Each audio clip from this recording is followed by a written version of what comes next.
In the world of espionage, few stories rival the intrigue, daring, and outright audacity of Juan Pujol Garcia's. Codenamed Garbo, this Spanish double agent played a pivotal role in ensuring the success of D-Day.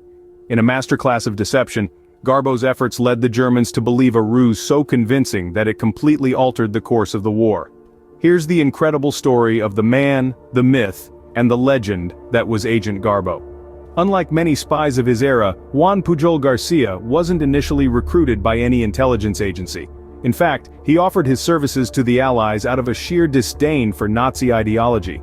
After being rejected by the British, Garcia decided to take matters into his own hands. He posed as a pro-Nazi Spanish government official and began feeding the Germans false information. The ploy was successful, and soon enough the Germans considered him one of their trusted informants. Recognizing his potential, the British MI5 soon recruited him. From then on, Garcia worked as a double agent under the codename Garbo. Together with his MI5 handler Tomas Harris, they spun an intricate web of deceit. One of Garbo's most audacious moves was the creation of an entire network of imaginary agents. These fictitious spies, spread out all across Britain, reported a wealth of misleading information to the Germans. Garbo's ability to craft believable reports from his agents was unparalleled. The Germans were completely taken in, even going so far as to pay salaries and expenses for these non-existent informants. As the Allies' D-Day invasion loomed, Operation Fortitude was set in motion. Its goal? To deceive the Germans into believing that the main Allied invasion would target Pas-de-Calais rather than Normandy.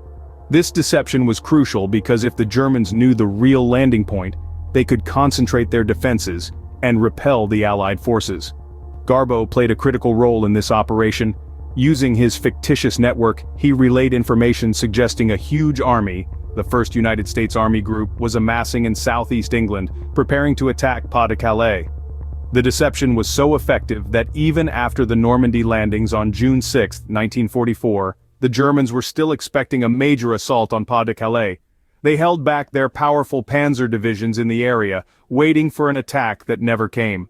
This hesitation allowed the Allies to secure a foothold in Normandy and eventually push through to liberate Europe.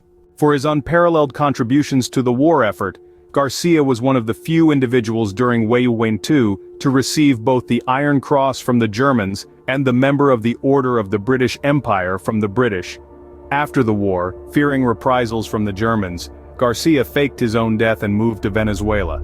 He later returned to Spain and lived a quiet life until his true story was revealed in the 1980s.